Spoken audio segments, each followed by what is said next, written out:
नमस्कार आप सभी को, स्वागत है आपका हमारे इस प्लेटफ़ॉर्म पर। आज के इस वीडियो में हम उत्तर प्रदेश पीसीएस आरओ-एआरओ के लिए यूपी ट्रिपल एससी जो वीपीओ की परीक्षा होने वाली है, उन सभी परीक्षाओं के लिए उत्तर प्रदेश में चलाई जा रही रोजगार संबंधी योजनाओं को पढ़ेंगे। उत्तर प्रदेश में कौन-कौन सी रोजगार संबंधी योजनाएँ चलाई जा रही हैं, क्या-क्या उनमें प्रावधान है और यहाँ से आपके एग्ज़ाम में क्वेश्चन्स पूछे जा सकते हैं।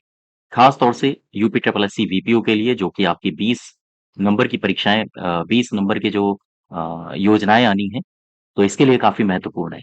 और ये सारी की सारी उत्तर प्रदेश सरकार के द्वारा चलाई जा रही योजनाएँ हैं और इसमें कुछ योजनाएँ ऐसी हैं जो केंद्र सरकार के द्वारा चलाई जा रही हैं रोजगार के संबंध में, जो कि उत्तर प्रदेश सरकार को प्रभावित करती हैं प्रत्यक्ष या अप्रत्यक्ष रूप से। तो वीडियो को पूरा देखिए और साथ ही साथ अगर आपको इसकी पीडीएफ भी चाहिए तो आप हमारे टेलीग्राम चैनल से भी जुड़ सकते हो। ठीक है? तो चलिए शुरू करते हैं। आज का जो हमारा टॉपिक है, वो है उत्तर प्रदेश में रोजगार संबंधी योजनाएँ। ठीक है? उत्तर प्रदेश में रोजगार संबंधी योजनाएँ। तो उत्तर प्रदेश में रोजगार के संबंध में कौन-कौन सी योजनाएँ चलाई जा रही हैं? आइए उनको समझ लेते हैं। सबसे पहली योजना आप पढ़ोगे इसमें मुख्यमंत्री मुख्यमंत्री अभ्युदय योजना, अभ्युदय योजना, ठीक है? मुख्यमंत्री अभ्युदय योजना, इसकी सबसे पहले 2-3 बातें ये आपको ध्यान रखनी है कि इसकी शुरुआत कब हुई और ये क्यों चालू की गई है? तो इसकी शुरुआत कब हुई? तारीख याद रखिएगा, इसकी शुरुआत हुई है फरवरी 2021 में, 15 फरवरी 2021 में, ठीक है? क्यों शुरू की गई है? क्या लक्ष्य है इसका? तो आप बताओगे कि जो शिक्षित युवा हैं, शिक्षित युवाओं को शिक्षित युवाओं को निःशुल्क तैयारी करवाना, निःशुल्क तैयारी करवाना, ठीक है? हाँ, ये इसका लक्ष्य है। हालाँकि ये लक्ष्य बिल्कुल निराधार है और रोज़गार के मसले पे सरकारें तो इनके हाथ-पाँव फूल जाते हैं। तो ख़ैर, निःशुल्क तैयारी करवाना काहे की? शिक्षित युवाओं को और शिक्षित युवाओं को किसकी तैयारी करवाना? जो कॉम्पिटिशन एग्ज़ाम्स होते हैं, जैसे आईएएस की तैयारी, पीसीएस, आईपीएस, है ना? या सीडीएस की तैयारी करवाना या फिर एनडीए की तैयारी करवाना, नीट, जेईई वगैरह की तैयारी करवाना। जो कॉम्पिटिशन के एग्ज़ाम्स हैं, उनकी तैयारी करवाने के लिए मुख्यमंत्री अभ्युदय योजना की शुरुआत करी गई 2021 से, 15 फरवरी 2021 से, ठीक है? तो इस योजना के बारे में आप केवल इतना ही ध्यान रखो। नेक्स्ट देखो, अगली योजना है नवीन नवीन नवीन रोजगार रोजगार मैं गलत लिख रहा हूँ, रोजगार छतरी योजना, छतरी योजना, ठीक है? नवीन रोजगार छतरी योजना, ये कब शुरू हुई? आप क्या बताओगे? इसकी शुरुआत कब हुई? तो आप बताओगे इसकी शुरुआत हुई है 18 जुलाई को। तारीख ये हो गई और सन क्या था? 2020 यानी 18 जुलाई 2020 को इसकी शुरुआत हुई। नवीन छतरी रोजगार योजना इसका उद्देश्य क्या है? क्यों शुरू करी गई है? तो आप क्या बताओगे? आप बताओगे नवीन छतरी जो रोजगार योजना है दरअसल ये जो अनुसूचित जाति है, अनुसूचित जाति के जो गरीब लोग हैं, गरीब लोगों को आर्थिक मदद देना, आर्थिक सहायता देना। बात समझ पा रहे हो? तो अनुसूचित जाति के जो गरीब लोग हैं, उनको आर्थिक सहायता देना और उन्हें आर्थिक सहायता देना और आर्थिक सहायता देकर उन्हें स्वावलंबी बनाना, ठीक है? उन्हें स्वावलंबी बनाना, इस उद्देश्य से इस योजना की शुरुआत करी गई। अब प्रश्न ये उठता है कि ये जो नवीन छतरी रोजगार योजना है, इसमें घोषणा में कितना कितने लोगों को टारगेट किया गया या हम ये कहें कितना रुपया आवंटित किया गया? चूँकि इसमें आर्थिक सहायता देने की बात की जा रही है। तो एक प्रश्न ये उठता है कि इसमें आर्थिक सहायता कितनी दी जाएगी? ठीक है? तो आओ ज़रा इसको इस पेज से देखो। योजना कौन-सी थी? नवीन छतरी नवीन रोजगार छतरी योजना है ना? रोजगार यहाँ लिख लो। नवीन छतरी रोजगार योजना, इसके बारे में मैं बात कर रहा था। तो ये जब योजना की घोषणा हुई थी, तो उस समय योगी सरकार थी। 2020 में इसकी घोषणा हुई थी 18 जुलाई को। तो योगी सरकार थी, तो योजना की घोषणा में योगी सरकार ने क्या कहा, ज़रा आओ समझते हैं। योजना की घोषणा के समय घोषणा के समय योगी जी ने योगी जी ने पंडित दीनदयाल उपाध्याय योगी जी ने पंडित दीन दयाल उपाध्याय उपाध्याय स्वरोजगार योजना। स्वरोजगार योजना, इस योजना को ध्यान रखो। ये इस योजना के जो लाभार्थी होते हैं वो इसमें रजिस्टर्ड होने चाहिए। ठीक है? तो योजना की घोषणा के समय योगी जी ने पंडित दीनदयाल उपाध्याय स्वरोजगार योजना के कुछ लाभार्थी थे, ये संख्या आप याद रखोगे 3484। 3484 लाभार्थियों को 17.42, ये 4 लिखा है, 42 करोड़ रुपए का स्थानांतरण किया था। ठीक है? तो कुल मिला के नवीन छतरी या नवीन रोजगार छतरी योजना के तहत योगी जी ने जब इसकी घोषणा की थी, तो उस समय जो पंडित दीनदयाल उपाध्याय स्वरोजगार योजना थी, उसमें 3484 लोग पंजीकृत थे। उनके अकाउंट में 1742 करोड़ रुपए का स्थानांतरण किया था। ठीक है? अच्छा, इसमें पात्रता क्या होती है? नवीन छतरी रोजगार योजना में सपोज़ करो अगर ये कोई व्यक्ति है, ये व्यक्ति है, अगर ये इसका लाभार्थी बनना चाहे, ठीक? अगर ये इस योजना का लाभार्थी बनना चाहे तो उसमें पात्रता क्या होगी? बताइए भाई। इसमें दरअसल पात्रता ये होगी कि सबसे पहली बात तो ये यूपी का निवासी होगा, उत्तर प्रदेश का स्थायी इसे निवासी होना चाहिए। दूसरी क्या है? दूसरी है कि जो अभी मैंने लिखा था, अभी मैंने क्या लिखा था कि इस योजना का जो लाभार्थी होगा वो किसमें रजिस्टर्ड होगा? पंडित दीनदयाल उपाध्याय स्वरोजगार योजना में, ठीक? तो दूसरा इसमें पात्रता क्या होनी चाहिए कि जो लाभार्थी है वो पंडित दीनदयाल उपाध्याय स्वरोजगार योजना का पंजीकृत लाभार्थी होना चाहिए, पंजीकृत होना चाहिए, ठीक है? यहाँ तक बात समझ पाए? और इस योजना में जो पात्र लाभार्थी होते हैं, लगभग उन्हें 7.5 लाख रुपए की सहायता राशि दी जाती है और जिससे वो कई सारे काम कर सकते हैं। देखो, जब आप किसी को सहायता राशि देते हो, तो वो कई सारे काम कर सकता है। जैसे परचून की दुकान खोल लेगा तो अपना उसका रोज़गार बढ़ेगा, है ना? उसके हाथ में काम आ जाएगा या फिर लॉन्ड्री की दुकान खोल लेगा, साइबर कैफ़े खोल लेगा। तो कई सारे काम होते हैं जब आप किसी को पैसे देते हो या किसी के पास जब पैसे आ जाते हैं तो उसका दिमाग भी चलने लगता है ना? तो वो कई सारे एक्स्ट्रा काम करने लगता है। अपने लिए तो रोज़गार पैदा ही करेगा, साथ ही साथ सपोज़ करो अगर इसने परचून की दुकान खोली और उसमें कई सारे वर्कर्स भी ये लगा सकता है, ठीक है? तो इस उद्देश्य से सरकार ने नवीन रोजगार छतरी योजना की शुरुआत करी थी, ताकि इस योजना के तहत सरकार कई सारे लोगों को रोजगार दे सके, ठीक है? और वो फिर रोजगार कई सारे लोगों तक और पहुँच सकेगा। यहाँ तक बात क्लियर हुआ? ठीक है, अब आगे बढ़ो। नेक्स्ट देखो, अगली योजना, एक नाम आपने सुना होगा उत्तर प्रदेश सरकार के द्वारा ये शुरू की गई है। इसका नाम सुना होगा कौशल सतरंग, कौशल सतरंग योजना, ठीक है? सतरंग का मतलब है 7 रंग, 7 रंग से सीधा आशय है कि इसमें 7 योजनाओं को शामिल किया गया होगा। तो इसे इंद्रधनुष भी कहा जाता है, तो कौशल इंद्रधनुष कई बार आपको लिखा हुआ मिलेगा, ठीक है? आम तौर पर ये जो नाम है, यही चर्चित है। तो इसमें होगा क्या? दरअसल इसका उद्देश्य क्या है? कौशल सतरंग यानी कि 7 योजनाओं को इसमें शामिल किया गया है, ठीक है? और इसका उद्देश्य क्या है? ताकि देखो, उद्देश्य तो नाम पढ़ के ही समझ में आ रहा होगा कि कौशल प्रदान करना, किनको? युवाओं को, और फिर उन्हें रोजगार के लिए प्रेरित करना। तो इसका उद्देश्य क्या हो सकता है? बताइए मुझे। इसका उद्देश्य होगा नगरों और गाँवों में निवास करने वाले, ध्यान दीजिएगा, नगरों और गाँवों में निवास करने वाले जो प्रशिक्षित जो युवा हैं, युवाओं को, ये मैं क्या लिख रहा हूँ, गलत लिख रहा हूँ। प्रशिक्षित युवाओं को युवाओं को उनकी दक्षता के अनुसार रोजगार देना, उनकी दक्षता के अनुसार क्या देना? रोजगार देना, ठीक है? तो कुल मिला के जो नगर हों या गाँव हों, जहाँ भी प्रशिक्षित युवा हैं, उनको उनकी दक्षता के आधार पर रोजगार देना और इसी उद्देश्य को साधते हुए इसमें 7 नई योजनाएँ शामिल की गईं। 7 नई योजनाएँ इसमें शामिल की गईं, ठीक है? कौन-कौन सी योजनाएँ हैं? अब यहाँ से आपके एग्ज़ाम में ये पूछा जा सकता है। तो ये 7 योजनाएँ कौन-कौन सी हैं? 7 योजनाएँ, आओ ज़रा समझते हैं। सबसे पहली योजना कौन-सी है? इसमें आप पढ़ोगे सीएम युवा हब योजना,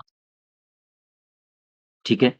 सीएम मुख्यमंत्री युवा हब योजना। दूसरी योजना कौन-सी है? जैसे सीएम अप्रेंटिसशिप,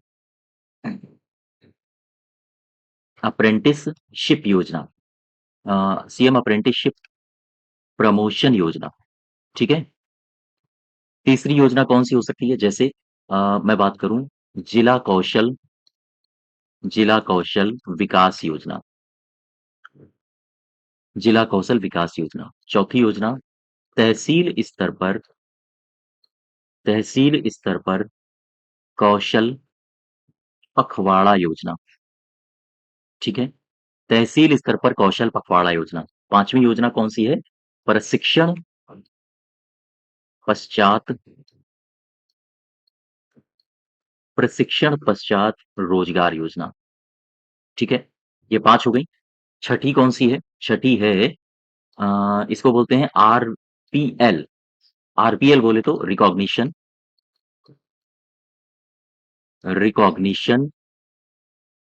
और प्रायर लर्निंग योजना।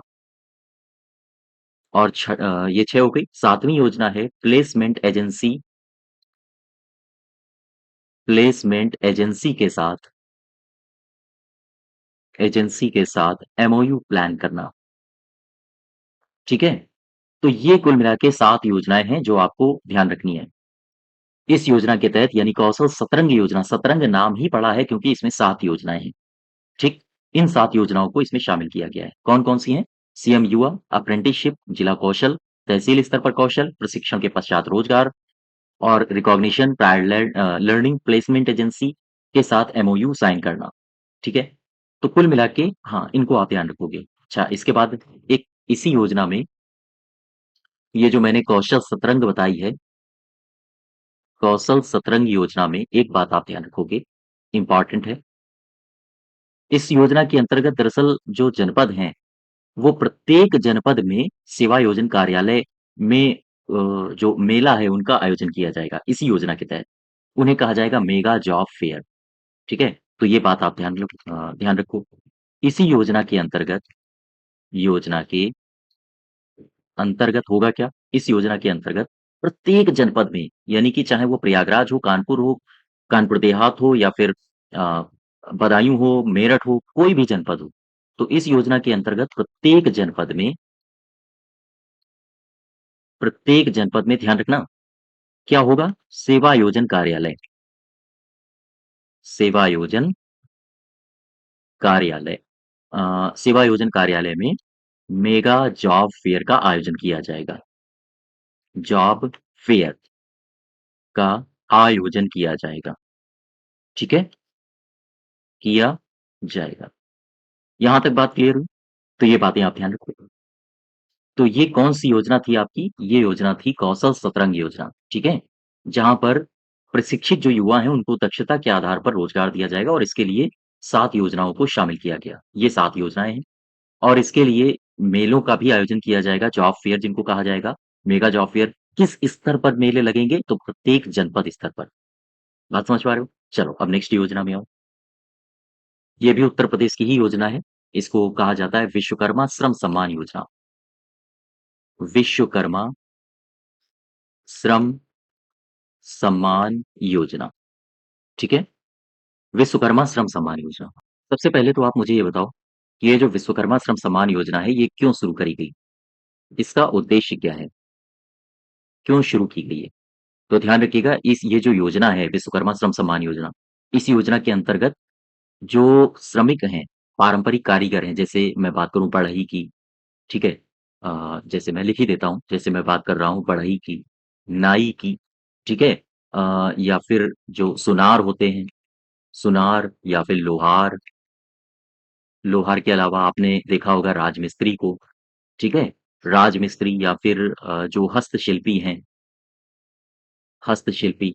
तो ये जो भी कुल मिला के कारीगर हैं, हम इन्हें कह सकते हैं कि ये जो पारंपरिक कारीगर हैं, पारंपरिक कारीगर, ठीक है? तो कुल मिला के ये जो विश्वकर्मा श्रम सम्मान योजना है, इस योजना के अंतर्गत ये जो पारंपरिक कारीगर हैं, पारंपरिक कारीगरों के जीवन को सुदृढ़ करना, कारीगरों के अ, जीवन को जीवन को सुदृढ़ करना, ठीक है? सुदृढ़ करना, ये इसका लक्ष्य है। और कैसे सुदृढ़ किया जाएगा? आर्थिक सहायता देके। बात समझ पा रहे हो? तो इनको इनके जीवन को सुदृढ़ करना और साथ ही साथ आर्थिक मदद देना, आर्थिक सहायता देना। अच्छा, अब देखो इसमें होता क्या है? ये योजना शुरू कब हुई थी पता है? ये योजना शुरू हुई थी 2018-19 में इसको शुरू किया गया था। अच्छा, अब इसमें देखो ज़रा इसमें होगा क्या?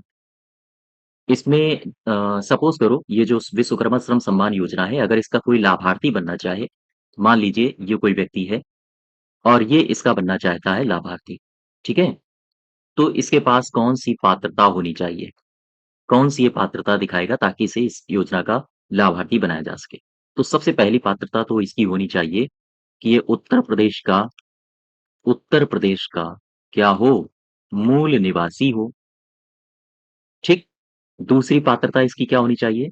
न्यूनतम कम से कम 18 साल का हो। चूँकि आप देखो विश्वकर्मा श्रम सम्मान योजना में श्रम कराया जा रहा है, तो कोई 18 से नीचे तो कराया नहीं जाएगा। जब वो बालिग हो जाएगा कोई बच्चा तभी कराया जाएगा, तो 18 साल कम से कम हो इसकी उम्र। और तीसरी सबसे ख़ास बात है कि इसे पारंपरिक कारीगर होना चाहिए। मैंने जो पीछे लिखे थे ना अभी, ये पारंपरिक कारीगर और भी कई सारे हैं। तो इन्हें यानी कि ये जो लाभार्थी है, इसे इस कैटेगरी में आना चाहिए। यानी कि हम कह सकते हैं कि ये जो लाभार्थी होगा, ये कैसा होगा? पारंपरिक कारीगरी से जुड़ा होना चाहिए, से जुड़ा हो, ठीक? इसे पारंपरिक कारीगरी से जुड़ा होना चाहिए। और चौथी बात क्या है? चौथी बात ये है कि अगर ये कोई लाभार्थी है, तो परिवार से केवल एक ही सदस्य आवेदन कर सकता है, इस योजना के तहत। तो ध्यान रखिएगा, परिवार से परिवार से केवल एक ही एक ही सदस्य सदस्य आवेदन का पात्र होगा। ठीक है? यहाँ तक बात समझ पाए? तो परिवार का केवल एक ही सदस्य इसमें आवेदन का पात्र होगा। अब देखो इसमें घटक क्या है? घटक से मेरा आशय है कि इसमें क्या-क्या मिलेगा आपको। तो ये जो योजना है, विश्वकर्मा श्रम सम्मान योजना की मैं बात कर रहा हूँ। मैं बात कर रहा हूँ विश्वकर्मा श्रम सम्मान योजना की, ठीक? तो ये जो योजना है यानी इस योजना के घटक क्या-क्या हो सकते हैं? आपको क्या-क्या मिलेगा? तो सबसे पहली बात, आपको आपके कौशल में वृद्धि के लिए इसमें प्रशिक्षण दिया जाएगा। तो आपसे क्वेश्चन कथन बना के पूछ सकता है कि कितने दिन का प्रशिक्षण दिया जाएगा? इस तरह से कथन पूछ सकता है। तो इसके जो घटक मैं लिख रहा हूँ काफ़ी इम्पोर्टेंट है, आप याद रखिएगा। ध्यान रखो, इस योजना के तहत इस योजना के तहत कौशल में वृद्धि के लिए कौशल में वृद्धि के लिए अ, कितने दिन का प्रशिक्षण मिलेगा? 6 दिनों का। 6 दिनों का प्रशिक्षण दिया जाएगा, ठीक है? 6 दिनों का प्रशिक्षण दिया जाएगा। दूसरी बात क्या है? दूसरी बात है कि प्रशिक्षण के साथ-साथ श्रम कराना है तो फिर इनको टूल किट भी प्रदान की जाएँगी उपकरणों की, है ना? तो कुल मिला के जैसे बढ़ई है, तो उसे टूल किट प्रदान की जाएगी, उसके उपकरण जो भी होते हैं और वो टूल किट उन्नत किस्म की होनी चाहिए। तो ध्यान रखिएगा इसमें दूसरी बात उन्नत किस्म के टूल किट का वितरण किया जाएगा, ठीक? वितरण किया जाएगा। अच्छा, तीसरी बात इसमें क्या है? सबसे खास बात, ये इम्पोर्टेंट है, आप इसको भूलोगे नहीं, ठीक है? इस योजना के तहत 10,000 से लेकर 10,000 से 10 लाख रुपए तक आर्थिक सहायता देने का प्रावधान है। आर्थिक सहायता देने का प्रावधान किया गया है, ठीक है? यहाँ तक क्लियर हुआ? तो आओ इस योजना में वापस। विश्वकर्मा श्रम सम्मान योजना 2018-19 में इसका उद्देश्य क्या है? इसका उद्देश्य ये जो पारंपरिक कारीगर हैं, जैसे बढ़ई, नाई हो गया, तो इन पारंपरिक कारीगरों के जीवन को सुदृढ़ बनाना इसका लक्ष्य है। और इन्हें आर्थिक सहायता प्रदान करना। और क्या बताओ, इसमें पात्रता क्या होनी चाहिए? ये मैं हटा देता हूँ। इस योजना के तहत पात्रता क्या होनी चाहिए? उत्तर प्रदेश का मूल निवासी होना चाहिए इसे, कम से कम 18 साल का होना चाहिए, पारंपरिक कारीगरी से जुड़ा होना चाहिए इसे, परिवार का केवल एक ही सदस्य लाभ प्राप्त कर सकता है और सबसे खास बात जो आपको याद रखना है, वो याद रखना है कि इसमें जो टूल किट्स हैं इसमें जो घटक हैं वो क्या होंगे? 6 दिनों तक इसे इसका कौशल विकसित हो इसके लिए प्रशिक्षण प्रदान किया जाएगा इसे और साथ ही साथ इसे टूल किट प्रदान किया जाएगा उन्नत से उन्नत किस्म के और मोस्ट इम्पोर्टेंट बात ये है, आप इसको ध्यान रखिएगा कि इसे 10,000 से लेकर 10 लाख रुपए तक का जो आर्थिक मदद है, वो प्रदान की जाएगी। यहाँ तक बात समझ पाए आप लोग? चलो अब नेक्स्ट योजना में आओ। अगली योजना है आत्मनिर्भर आत्मनिर्भर उत्तर प्रदेश रोजगार अभियान। ठीक? आत्मनिर्भर उत्तर प्रदेश रोजगार अभियान। ये आत्मनिर्भर उत्तर प्रदेश रोजगार अभियान ये कब शुरू किया गया था? कौन-सी परिस्थितियाँ थी जब आत्मनिर्भर उत्तर प्रदेश रोजगार अभियान शुरू किया गया? तो ध्यान रखिएगा, ये परिस्थिति थी कोविड-19 की। तो कोविड-19 में जब लॉकडाउन लगा था, तो लॉकडाउन के दौरान कई सारे श्रमिक अपने उत्तर प्रदेश आ रहे थे। मान लीजिए कोई श्रमिक है, तो ये जब उत्तर प्रदेश वापस लौट-लौट के आ रहे थे, तो ऐसे श्रमिकों के सामने एक बड़ी समस्या थी कि ये काम क्या करेंगे? लॉकडाउन लगा था, काम मिल नहीं रहा था, कई सारी फैक्ट्रियाँ कंगाली की कगार पे आ गई थी। तब सरकार ने इन प्रवासी श्रमिकों को रोजगार उपलब्ध कराया था। तो ये जो अभियान है पूरा का पूरा, ये योगी जी ने नहीं शुरू किया था, बल्कि इसको शुरू करने का श्रेय प्रधानमंत्री नरेंद्र मोदी को जाता है। ठीक है? तारीख थी 26 जून 2020 और उत्तर प्रदेश आत्मनिर्भर रोजगार अभियान को शुरू किया गया। और जब ये शुरू किया गया था, तो शुरुआत में इसमें लगभग 31 जिलों में ये शुरू किया गया था, 31 जिलों को शामिल किया गया था। ठीक है? तो ख़ैर, इसमें जो मोस्ट इम्पोर्टेंट बातें हैं, वो आप लिख लो। इसकी शुरुआत सबसे पहले जून 26 जून 2020 को, ठीक? इसकी शुरुआत की गई। क्यों की गई? उद्देश्य क्या था? उद्देश्य था जो कोविड-19 है, कोविड-19 महामारी के दौरान ध्यान दीजिएगा, कोविड-19 महामारी के दौरान जो लॉकडाउन जारी था, यानी कि जारी लॉकडाउन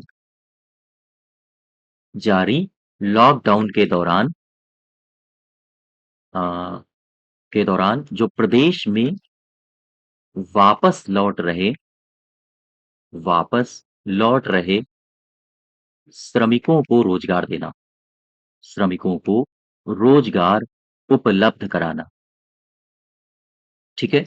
ये इसका मुख्य मकसद था और जब ये शुरू किया गया था, तो एक बात और याद रखो, इसे शुरू किसने किया था? इसे प्रधानमंत्री के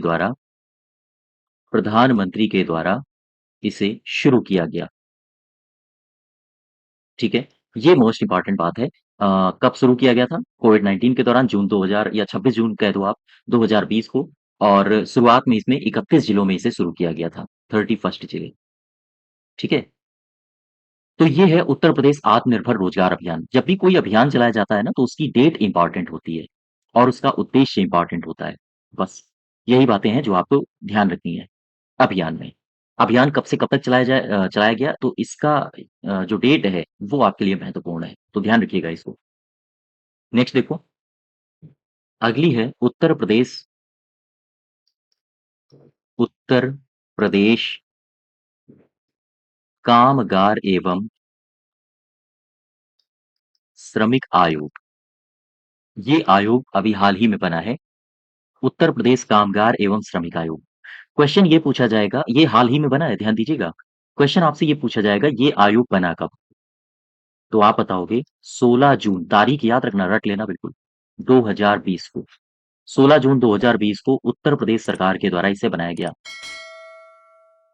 उत्तर प्रदेश सरकार के द्वारा ये बना, ठीक है? हाँ, उत्तर प्रदेश सरकार के द्वारा इसे बनाया गया। अच्छा, उत्तर प्रदेश कामगार एवं श्रमिक आयोग को, जो कि 16 जून 2020 को बना उत्तर प्रदेश सरकार के द्वारा, ये क्यों बनाया गया? इसका उद्देश्य क्या है? क्या बता सकते हो आप? उत्तर प्रदेश में जो कामगार श्रमिक हैं, उनके लिए आयोग है। इसका मतलब है कि जो श्रमिक हैं, उनके प्रोत्साहन के लिए उन्हें कुछ न कुछ शिक्षा-दीक्षा देने के लिए इस आयोग का काम होगा। बोलो भाई। तो अब ज़रा इसका उद्देश्य पर नज़र डालो। जो सरकारी हों या गैर सरकारी श्रमिक हों, उनमें जो कार्य क्षमता है, उसको बढ़ाने के लिए इस आयोग का गठन किया गया। समय-समय पर ये उन्हें कार्यक्षमता या टूल किट्स वगैरह प्रदान करेगा, बहुत सारे काम करेगा ये। तो इसमें उद्देश्य में आप क्या लिखोगे? आपके एग्ज़ाम में क्या पूछा जा सकता है? कि चाहे वो निजी क्षेत्र हो या फिर कोई हो सरकारी क्षेत्र। ध्यान देना, निजी क्षेत्र या सरकारी क्षेत्र में स्थानीय स्तर पर, ठीक? स्थानीय स्तर पर श्रमिक और कारीगरों को श्रमिक और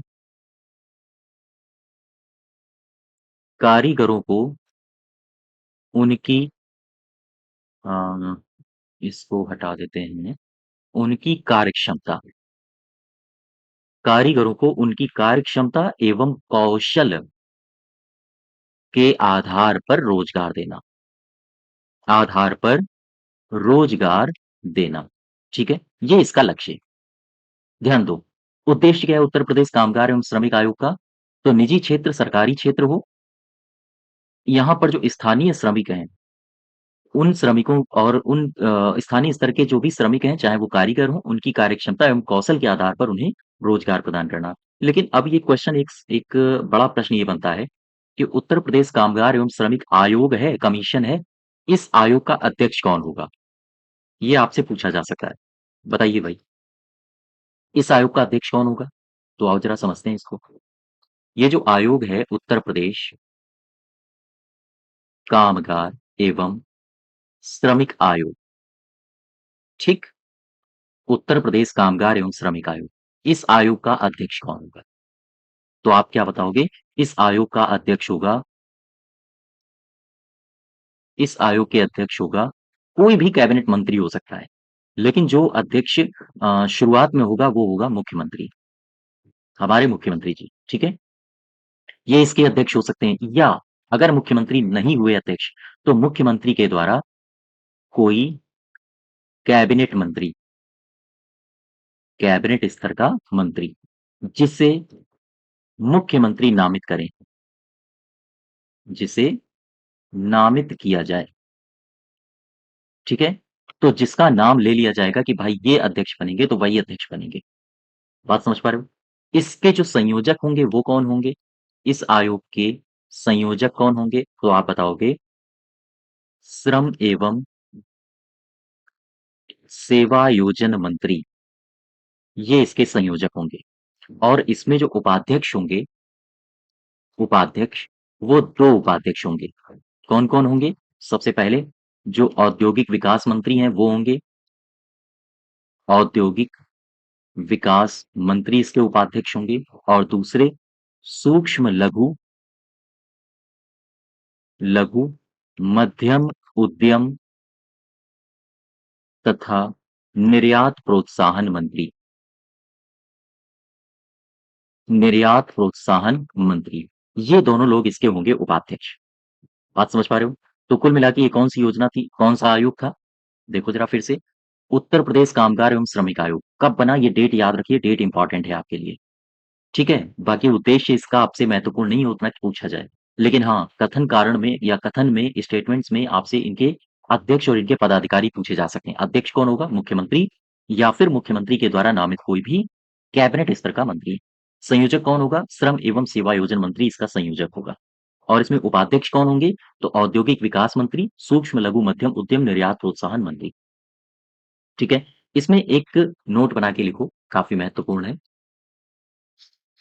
इसी आयोग में, मैं उत्तर प्रदेश कामगार एवं श्रमिक आयोग की बात कर रहा हूँ। क्या है इम्पोर्टेंट? जो आयोग के राज्य स्तरीय बोर्ड है, उसकी अध्यक्षता कौन करेगा? ध्यान दीजिएगा। आयोग के आयोग के राज्य स्तरीय बोर्ड की अध्यक्षता कौन करेगा? ये पूछा जा सकता है आपसे। इसकी अध्यक्षता कौन करेगा? तो आप बताओगे औद्योगिक विकास आयुक्त करेंगे। औद्योगिक विकास आयुक्त इसकी अध्यक्षता करेंगे। ठीक है? यहाँ तक क्लियर हुआ? चल अब आगे बढ़ो। अगली योजना है, एक योजना आपने पढ़ी होगी, इसमें देखो, मुख्यमंत्री शिक्षुता प्रोत्साहन योजना, ये भी उत्तर प्रदेश सरकार की योजना है। मुख्यमंत्री मुख्यमंत्री शिक्षुता प्रोत्साहन योजना। ठीक है? मुख्यमंत्री शिक्षुता प्रोत्साहन योजना। इस योजना के बारे में आपने पढ़ा होगा। ये योजना दरअसल 2020-21 के बजट में इस योजना को शुरू किया गया था। 2020-21 के बजट में आई थी। ठीक है? अच्छा, यहाँ से आपसे क्वेश्चन नहीं पूछा जा सकता है, लेकिन हाँ, ये योजना अभी करंट में चर्चा में रही थी। अगस्त 2023 की मैं बात कर रहा हूँ। करंट में ये चर्चा में रही थी। मैं बात कर रहा हूँ अगस्त 2023 की। ठीक है? करंट में इसमें जो हमारा कैबिनेट है मुख्यमंत्री जी का, कैबिनेट ने फैसला लिया था कि जो मुख्यमंत्री शिक्षुता प्रोत्साहन योजना है, इसका विस्तार किया जाएगा और इसमें सभी जो ग्रेजुएट पास युवा हैं, उनको भी जोड़ा जाएगा और उन्हें कुछ अपनी तरफ से स्टाइपेंड भी दिया जाएगा। तो यहाँ से आपसे क्वेश्चन पूछा जा सकता है, करंट में क्या जोड़ा गया? आओ ज़रा समझ लेते हैं।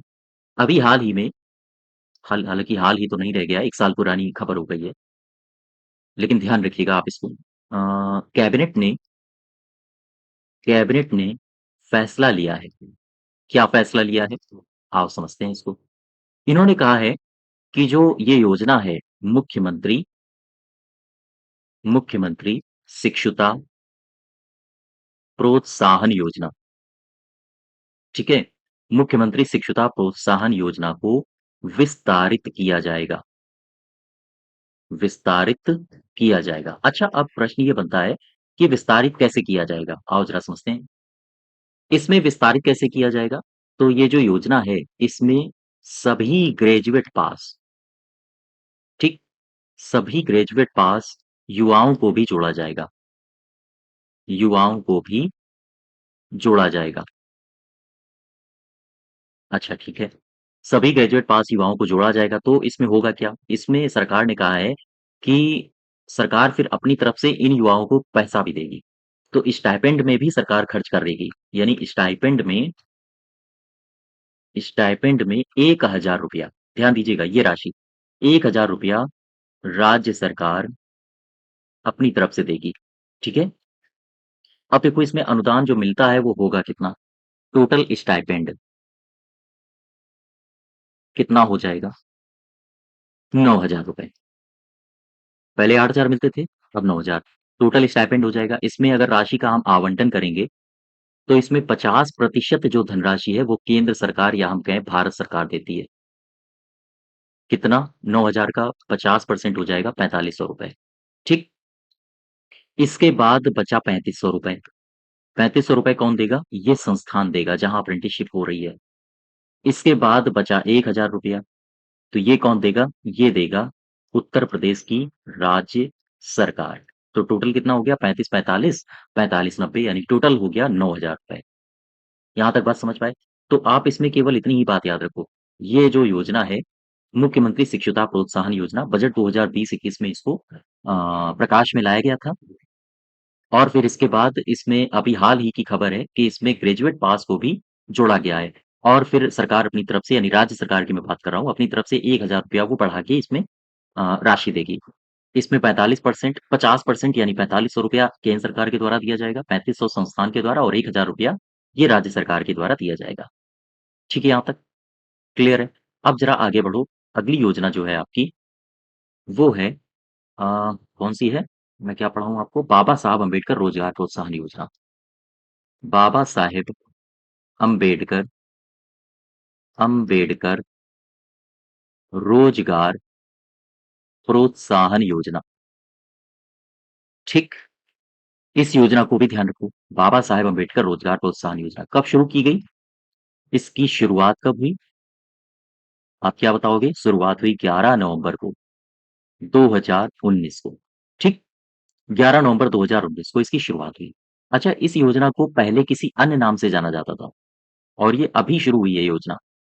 तो सरकार बदली तो उसने नाम भी बदल दिया। इसका पूर्व नाम क्या था? इसे पूर्व यानी प्राचीन काल तो बहुत पुराना हो जाएगा। यानी 2019 से पहले इसे और किस नाम से जाना जाता था? ये प्रश्न है। तो आप बताओगे अम्बेडकर विशेष रोजगार योजना, ठीक है? इस योजना के नाम से इसे जाना जाता था और खास बात, ये योजना कौन रन करा रहा था? कौन-सा विभाग? तो आप बताओगे उत्तर प्रदेश ग्राम्य विकास विभाग के द्वारा ये संचालित थी, द्वारा संचालित थी। अब जरा वापस आओ, इस योजना में है क्या? बाबा साहेब अम्बेडकर रोजगार प्रोत्साहन योजना में नया क्या है? प्रश्न एक बार फिर समझो। मैंने कहा बाबा साहेब अम्बेडकर रोजगार प्रोत्साहन योजना में नया क्या है? उससे पहले आप एक बात समझो, इसकी शुरुआत कब हुई? 11 नवंबर 2019 को, ठीक है? इसे पहले किस नाम से जाना जाता था? अम्बेडकर विशेष रोजगार योजना। और इसे कौन रन करता था, कौन चलाता था? तो उत्तर प्रदेश ग्राम्य विकास विभाग के द्वारा ये योजना चलाई जा रही थी। अब एक प्रश्न ये बनता है कि ये क्यों शुरू की गई? तो अम्बेडकर साहब के नाम से ये योजना चलाई जा रही है, रोजगार प्रोत्साहन योजना है। तो इसका सीधा सा आशय है कि जो हमारे युवा हैं, बेरोजगार हैं, उनमें उद्यमिता का विकास करना। बात समझ पा रहे हो? तो इसका उद्देश्य लिख लो आप। ये योजना क्यों चलाई गई? इसका उद्देश्य क्या है? तो आप बताओगे जो ग्रामीण क्षेत्र है, ग्रामीण क्षेत्र में युवाओं को रोजगार देना, ठीक? सबसे बड़ी बात, तथा और उनमें रोजगार या उद्यमिता का विकास करना, उद्यमिता का विकास करना। ये इसका मेन टारगेट है। एक तो रोजगार, जो गाँव के क्षेत्र हैं, गाँव के क्षेत्रों के जो युवा हैं, उनको रोजगार देना, साथ ही साथ इनमें उद्यमिता का विकास भी करना, ठीक है? अब इसमें प्रश्न ये बनता है कि इसमें क्या आवंटित किया जाएगा इनको? कितना सब्सिडी दिया जाएगा अगर ये कोई काम शुरू करें? तो ध्यान रखो, इसमें सभी को साधा जाता है, चाहे वो दिव्यांग हो, एससी हो, एसटी हो, सामान्य जाति के लोग हों, सभी को इसमें ऋण प्रदान किया जाएगा। और ये जो ऋण होगा उसमें अनुदान कितना दिया जाएगा, ये आपसे पूछा जा सकता है। तो इसमें 2 बातें आप याद रखो, एससी, एसटी और दिव्यांग, ठीक? दिव्यांगों को प्रति इकाई, याद रखना, प्रति इकाई लागत का कितना अनुदान दिया जाएगा? लागत का अनुदान कितना होगा? प्रति इकाई लागत का 35% या टोटल 70,000 रुपए से ज़्यादा अनुदान नहीं होना चाहिए, ठीक है? टोटल प्रति इकाई लागत का 35% या फिर अगर रुपयों में दिया जाएगा तो 70,000 रुपए। अच्छा, ये तो बात हो गई एससी, एसटी की। अब बात कर लो सामान्य वर्ग की। सामान्य वर्ग में या सामान्य जाति के लिए ऋण कितना दिया जाएगा? तो ऋण का अनुदान कितना होगा या कितना दिया जाएगा? तो आप बताओगे प्रति इकाई लागत का 25% या टोटल 50,000 रुपए मैक्सिमम, अधिकतम। ये 50,000 है, ये 70,000 है, ठीक है? हाँ, तो सामान्य वर्ग को कुल इकाई लागत का 25% या फिर टू मैक्सिमम 50,000 रुपए और एससी, एसटी दिव्यांग को कुल इकाई लागत का 35% या फिर अधिकतम 70,000 रुपए अनुदान दिया जाएगा। तो ये मिलेगा इन सबको टोटल अनुदान, ठीक है? दिया जाएगा। तो ये बातें आप याद रखोगे। कौन-कौन सी इसमें आप याद रखोगे? सबसे पहले इसकी शुरुआत कब हुई? पूर्व नाम क्या था? और मोस्ट इम्पोर्टेंट ये बात है आपके लिए, ये कौन-सा मंत्रालय या कौन-सा विभाग रन करा रहा था? इसके अलावा इसका उद्देश्य तो आप सबको पता होगा, ये उद्देश्य पर आप ज़्यादा फ़ोकस मत करिए क्योंकि जब आप इसको पढ़ते हो ना, इसको जब पढ़ते हो, योजना का नाम, तो आपका उद्देश्य क्लियर हो जाता है। बाबा साहेब अम्बेडकर के नाम से योजना है, क्यों? ताकि रोज़गार उपलब्ध कराया जा सके। और रोज़गार किसे दिया जाएगा? युवाओं को, ये कॉमन सेंस की बात है। इसमें बहुत ज़्यादा दिमाग नहीं लगाना होता है कि रोज़गार किसे दिया जाएगा, बुजुर्गों को थोड़ी ना दे देंगे, है ना?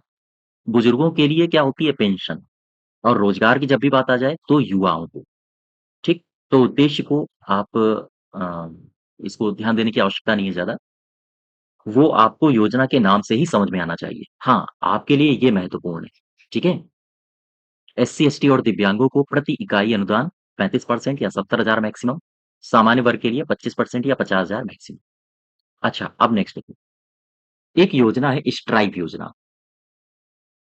स्ट्राइव योजना, काफ़ी महत्वपूर्ण योजना है।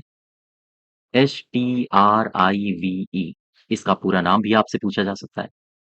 याद रखो, स्किल्स स्ट्रेंथनिंग,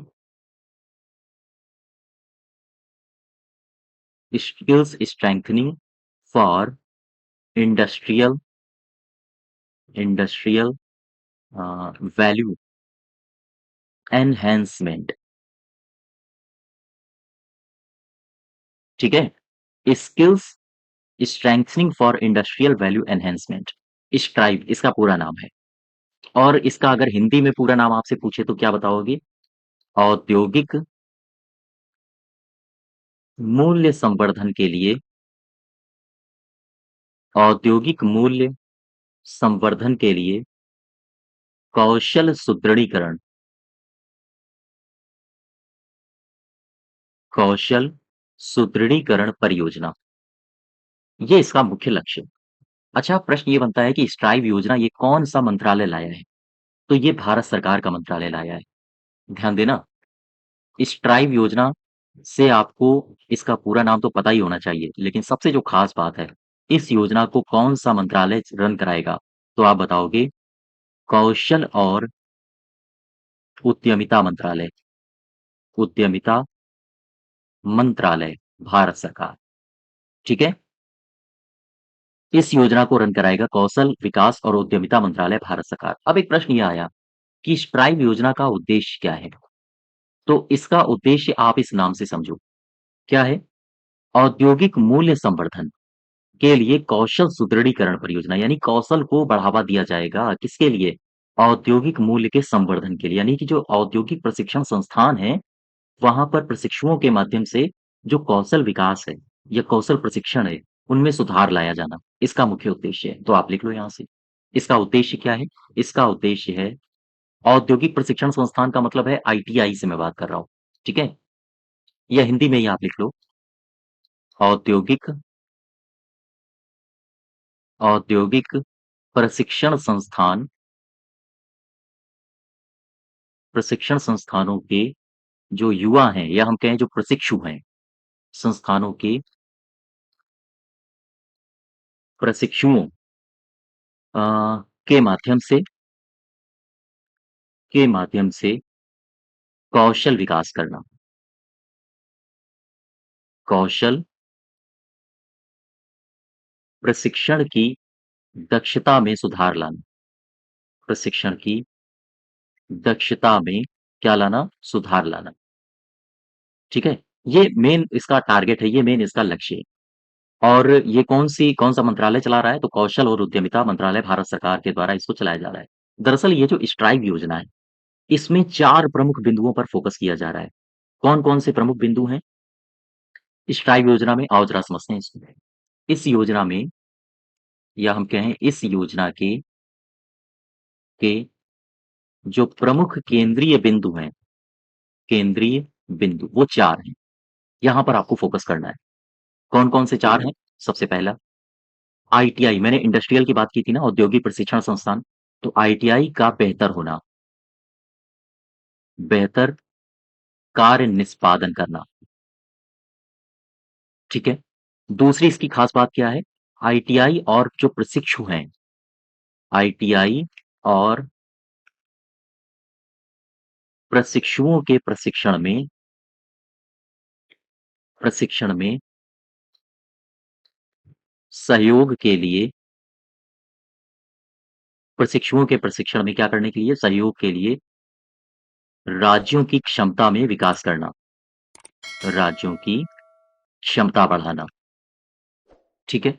तीसरा इसका इसमें जो 4 प्रमुख केंद्रीय बिंदु हैं, सबसे पहला था आईटीआई का बेहतर कार्य निष्पादन कराना, आईटीआई के और जो प्रशिक्षु हैं, उनके प्रशिक्षण में सहयोग करना और राज्यों की क्षमता को बढ़ाना, राज्यों की क्षमता को बढ़ाना, ताकि बेहतर प्रशिक्षण कार्य हो सके और अधिक से अधिक लोगों को प्रशिक्षित किया जा सके।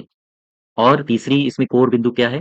बेहतर बेहतर शिक्षण और शिक्षा की व्यवस्था करना, ठीक है? और चौथा इसमें कोर बिंदु क्या है? बेहतर और बेहतर और व्यापक, यानी वृहद पैमाने पर जो शिक्षु हैं, शिक्षुता प्रशिक्षण देना,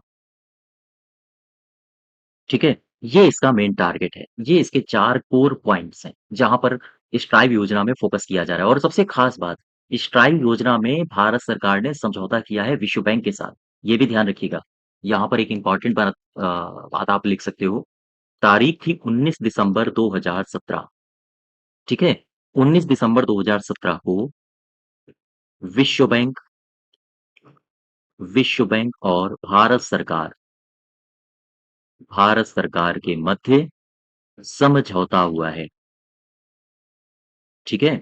भारत सरकार के मध्य हुआ है समझौता। तो ये किस योजना के तहत समझौता हुआ है, वो है स्ट्राइव योजना। ध्यान रखिएगा इसको और ये तारीख भी याद रखो, ठीक है? अब आइए नेक्स्ट देखते हैं। इस योजना में हम लोगों ने क्या-क्या देखा है? नेक्स्ट योजना में पढ़ने से पहले आप ये बात समझो, स्ट्राइव योजना का फुल फॉर्म आपको पता होना चाहिए। Skills strengthening for industrial value enhancement. Hindi में भी आप नाम याद रखो, औद्योगिक मूल्य संवर्धन के लिए कौशल सुदृढ़ीकरण परियोजना। स्ट्राइव योजना में कौन-सा मंत्रालय इसमें फोकस कर रहा है? तो आप बताओगे कौशल विकास और उद्यमिता, कौशल विकास लिख लो। कौशल विकास और उद्यमिता मंत्रालय भारत सरकार इस पर फोकस कर रहा है। इसका लक्ष्य क्या है? लक्ष्य है आईटीआई के जो संस्थान होते हैं, प्रशिक्षुओं के माध्यम से कौशल प्रशिक्षण में सुधार लाना। इसके 4 की पॉइंट्स हैं, यहाँ पर सरकार ज़्यादा फोकस कर रही है। आईटीआई का बेहतर कार्य निष्पादन हो, इसके लिए सरकार ज़्यादा फोकस कर रही है। आईटीआई और प्रशिक्षुओं के प्रशिक्षण में सहयोग हो, राज्यों की क्षमता बढ़ाई जाए, ठीक है? और अधिक से अधिक आईटीआई संस्थान जैसे एस्टैब्लिश हों और ज़्यादा बेहतर तरीके से शिक्षा प्रदान की जाए, ताकि लोग स्वरोजगार की तरफ ज़्यादा बढ़ें। बेहतर शिक्षण और शिक्षा व्यवस्था हो। चौथी बात, बेहतर व्यापक शिक्षुता प्रशिक्षण हो, अधिक से अधिक लोगों को प्रशिक्षित किया जाए, ठीक है? और इसके लिए विश्व बैंक के साथ भारत सरकार ने करार भी किया है। अब ज़रा नेक्स्ट देखो, अगली योजना है आपकी अ, वो भी रोजगार से ही संबंधित है। उसका नाम है मुख्यमंत्री हस्तशिल्प पेंशन योजना। अब एक बात आप समझ पा रहे हो? मुख्यमंत्री हस्तशिल्प पेंशन योजना, अब बात तो रोजगार की नहीं है, अब बात है पेंशन की। तो अब यहाँ पर पेंशन किसे दिया जाएगा? वही 50-60 के आस-पास जो होंगे, है ना? तो इतना कॉमन सेंस होना चाहिए आपके पास। मैंने जैसे ही लिखा मुख्यमंत्री हस्तशिल्प रोजगार योजना, तो आप तुरंत समझ जाना कि ये 18 वर्ष के आस-पास की बात कर रहे हैं। यानी 18 वर्ष के बालक या 18 वर्ष के जो आस-पास के युवा हैं, वो लाभान्वित होंगे।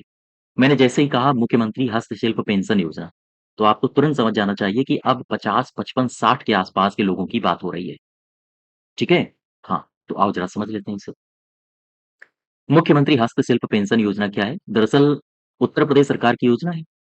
तो उत्तर प्रदेश में जो भी हस्तशिल्पी हैं, उनकी आर्थिक स्थिति में सुधार आए, इसके लिए उन्हें पेंशन प्रदान की जाएगी। ठीक है? तो पेंशन होगी कितनी? आम तौर पर इस तरह की जो पेंशन होती है, वो ₹1000 महीना या तो मिलती हैं या तो ₹500 महीना मिलती हैं। ठीक है? स्पेशल कोई पेंशन होगी उसमें 1000 2000 तक जाएगा मामला, ₹2000 तक जाएगा। अदरवाइज़ जो नॉर्मली पेंशन स्कीम्स होती हैं, उनमें 1000 या फिर 500 इतना ही मिलता है। ठीक है? तो आओ ज़रा समझ लेते हैं इसको। मुख्यमंत्री हस्तशिल्प पेंशन योजना क्या है? तो अपने हस्तशिल्पियों प्रदेश के हस्तशिल्पियों के जीवन स्तर व उनकी आर्थिक स्थिति में ध्यान दो, उनकी आर्थिक स्थिति में क्या लाएँ? गुणात्मक सुधार लाना, गुणात्मक सुधार लाना, ये इसका उद्देश्य है। और साथ ही साथ और जो परंपरागत कला है या परंपरागत कलाओं को प्रोत्साहन देना, ठीक है? ये इसका उद्देश्य है। इस उद्देश्य के लिए इस योजना को शुरू किया गया। अब होता क्या है? होता ये है पेंशन स्कीम में कि जो चयनित हस्तशिल्पी हैं, मैं नेक्स्ट पेज से ले लूँ इसको। मुख्यमंत्री हस्तशिल्प पेंशन योजना में जो चयनित ध्यान देना, हस्तशिल्पी हैं, चयनित हस्तशिल्पी को ₹500 प्रति माह पेंशन दी जाएगी। ठीक है? यहाँ तक क्लियर है? ₹500 प्रति माह पेंशन, इसको ध्यान रखना। दूसरी खास बात, हस्तशिल्पी हस्तशिल्पी की जो न्यूनतम आयु है, आयु कितनी होनी चाहिए? न्यूनतम आयु 60 साल होनी चाहिए। 60 साल या इससे अधिक हो। ठीक? यहाँ तक बात समझ पाए? तो कुल मिला के ये दोनों ही पॉइंट आपके लिए महत्वपूर्ण है। इन दोनों को याद रखो। हस्तशिल्पी को प्रति माह कितना रुपया मिलेगा? ₹500 और न्यूनतम कितनी उम्र होनी चाहिए? 60 साल या उससे ज़्यादा हो।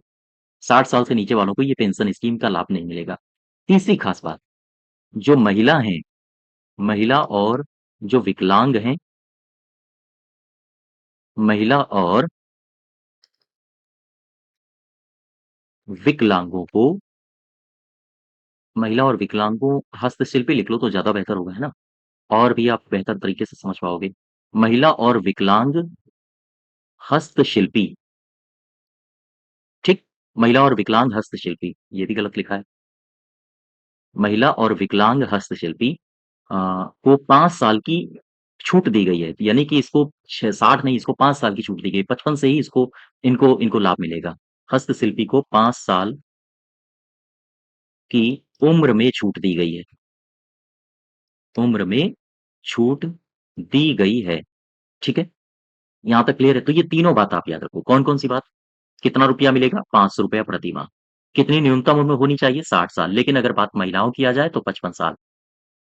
विकलांगों की आ जाए तो 5 साल छूट दी गई है, ठीक है? यानी कि हाँ, 5 साल छूट, 5 साल पहले से इनको मिलने लगेगा, ठीक है? तो ये योजना है आपकी मुख्यमंत्री हस्तशिल्प पेंशन योजना।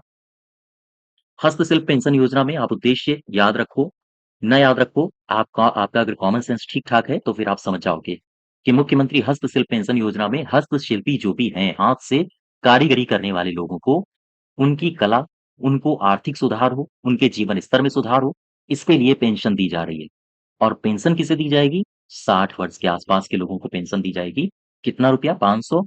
और महिलाओं को इसमें छूट है क्या? हाँ, है 5 साल की, ठीक है? इस तरह की योजनाएँ आपको ध्यान रखनी है।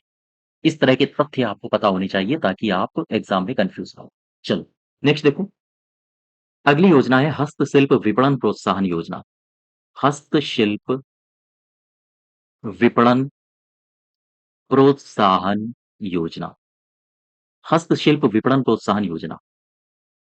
तो अब देखो, हस्तशिल्प विपणन प्रोत्साहन योजना है, तो बात आ गई है हस्तशिल्प पर, ठीक?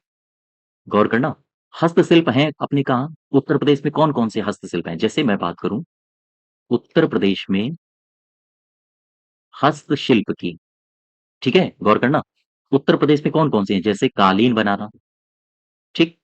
जैसे चूड़ी बनाना, फिरोजाबाद का क्षेत्र आपको पता होगा, भदोही का क्षेत्र कालीन के लिए फेमस है। जैसे चूड़ी बनाना या फिर या फिर ताला बनाना, ये सारे के सारे हस्तशिल्प में आते हैं। जैसे चिकनकारी, ये भी हस्तशिल्प में आता है। जैसे बेंतवास या फिर लकड़ी के खिलौने, ठीक है? लकड़ी के खिलौने, तो कई सारे हस्तशिल्प हैं। तो उद्देश्य क्या है हस्तशिल्प विपणन प्रोत्साहन योजना का? जो ये उत्तर प्रदेश में ये जो हस्तशिल्प हैं, इन हस्तशिल्पियों के द्वारा तैयार किए गए माल को विपणन में सहायता करना। आओ जरा समझते हैं इसको। ये जो मैंने हस्तशिल्प लिखे थे,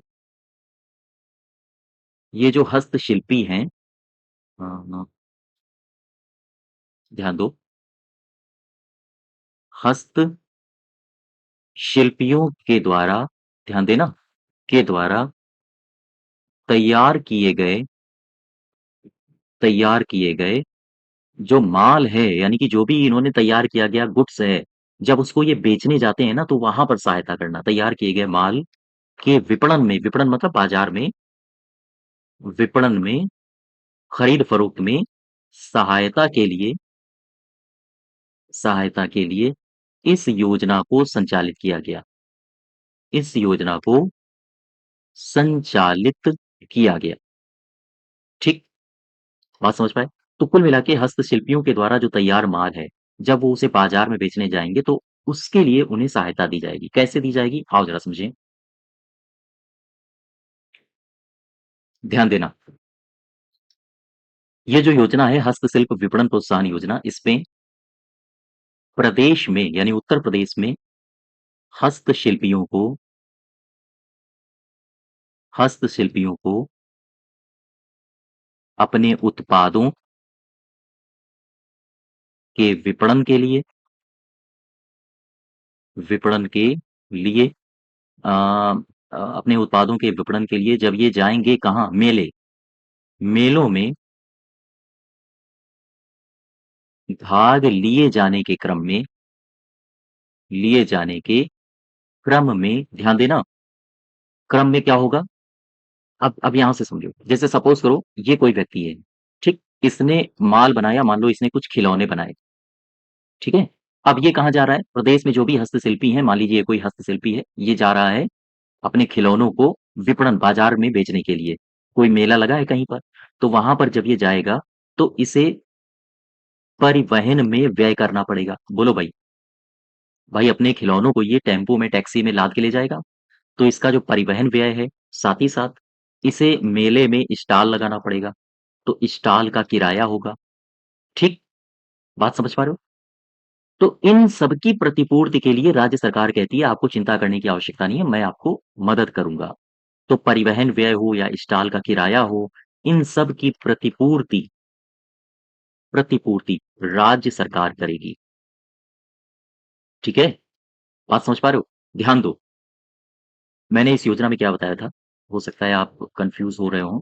हस्तशिल्प विपणन प्रोत्साहन योजना में एक बात समझो, जो उत्तर प्रदेश में हस्तशिल्प हैं, जैसे कालीन है, चूड़ी है, ताला है, चिकनकारी है, बेंत है, ये सारे के सारे अगर ये कोई व्यक्ति बनाता है, ठीक? तो सरकार कहती है कि ठीक है, आप ये बनाते हो, आप मेले में जाओगे अपना स्टॉल लगाने, तो सरकार कहती है मैं आपको मदद करूँगा।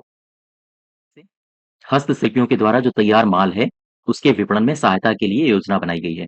कैसे मदद होगी? आप अपना सामान जब मेले में ले जाओगे तो परिवहन व्यय होगा आपका, स्टॉल पर आप खर्च करोगे, क्योंकि जब कोई मेला होता है, तो वहाँ पर दुकानें लगी होती हैं, वो स्टॉल होती हैं, आपने देखा होगा, है ना? आप अपने गाँव में अगर मेले में जाते होगे, तो स्टॉल लगाए जाते हैं, तो वहाँ पर पैसा लगता है। तो सरकार कहती है कि ठीक है, मैं आपको मदद करूँगा। तो ये व्यक्ति कहता है कि ठीक है, आप कितनी मदद करोगे? तो सरकार कहती है कि हम आपको यानी कि राज्य आपको धनराशि देगा। कितना धनराशि देगा? प्रश्न ये उठा। तो सरकार कहती है ये बातें अब याद रखनी है आपको, ये इम्पोर्टेंट है बातें, ठीक है? तो सरकार कहती है कि ₹10,000 प्रति मेला आपको मिलेगा। तो ये व्यक्ति बोला कि क्या हर समय मिलता रहेगा? मतलब आज मेला यहाँ पर लगा है, सपोज़ करो कानपुर में परेड ग्राउंड में आज मेला लगा, ठीक? अगले दिन ये व्यक्ति परेड ग्राउंड पहुँच गया कानपुर में और इसने अपना स्टॉल लगाया। लेकिन अगली बार जो मेला लगा वो शाहजहाँपुर के कचहरी ग्राउंड में लगा। तो अब ये व्यक्ति यहाँ जाएगा। फिर अगली बार लगा आपके सीतापुर में अ, कोई नैमिषारण्य ग्राउंड में लगा, ठीक है? तो ये व्यक्ति कहता है क्या हर बार आप देते रहोगे? सरकार कहती है ना, ₹10,000 प्रति मेला आपको मिलेगा लेकिन अधिकतम 2 मेलों के लिए मिलेगा। 2 मेलों के लिए दिया जाएगा, ठीक है? तो अब आप मुझे बताओ ₹10,000 एक मेला के लिए और अधिकतम 2 मेलों के लिए मिल रहा है, तो ₹10,000 फिर से मिला इसको, तो टोटल कितना मिला? ₹20,000, ठीक है? ये कितना हो गया? 2 लाख हो गया क्या? अरे! इतना मत दो भई, सरकार कहेगी इतना कहाँ से मैं हमारे पास राजस्व आएगा, चलो हटाओ इनको, ₹20,000, ठीक है? तो ₹10,000 पहली बार में, फिर दूसरी बार में ₹10,000 यानी कि टोटल सहायता राशि कितनी मिलेगी? ₹20,000 की राज्य सहायता करेगा, ठीक? यहाँ तक क्लियर हुआ? तो ये योजना है आपकी मुख्यमंत्री हस्तशिल्प हस्तशिल्प विपणन प्रोत्साहन योजना, ठीक? इसमें आपको जो याद रखने वाली बात है, वो केवल और केवल इतनी ही बात है, यही इम्पोर्टेंट है, ठीक है? बाकी सारी बातें आप जब वो योजना की हेडिंग पढ़ोगे ना, वहीं से आपको समझ में आ जानी चाहिए, ठीक है? चूँकि आप बहुत सारी योजनाएँ पढ़ चुके हो और अब आपको हेडिंग पढ़ते-पढ़ते याद आनी चाहिए कि ये योजना किस तरफ इशारा कर रही है और ये बातें होती हैं जो आपको याद करनी पड़ती हैं। तो राज्य कितनी धनराशि देगा? प्रति मेला ₹10,000 अधिकतम 2 मेलों के लिए प्रदान किया जाएगा, यानी कि टोटल आपसे इतना ही पूछा जाएगा। टोटल कितनी सहायता राशि दी जाएगी राज्य सरकार की तरफ से? तो आप बताओगे ₹20,000, ठीक? तो ये आपकी उत्तर प्रदेश में रोजगार संबंधी योजनाएँ हैं, जो चलाई जा रही हैं उत्तर प्रदेश सरकार के द्वारा। हाल ही में शुरू की गई हैं कुछ, कुछ पहले से चलाई जा रही हैं, ठीक है? तो इन सबको आप ध्यान रखिएगा। इसकी आपको अगर पीडीएफ चाहिए तो आप हमारे टेलीग्राम चैनल से जुड़ सकते हो, वहाँ से आप इसकी पीडीएफ को डाउनलोड कर सकते हो। साथ ही साथ चैनल सब्सक्राइब करिए, वीडियो को शेयर भी कर दिया करो कभी-कभी, ठीक है? धन्यवाद।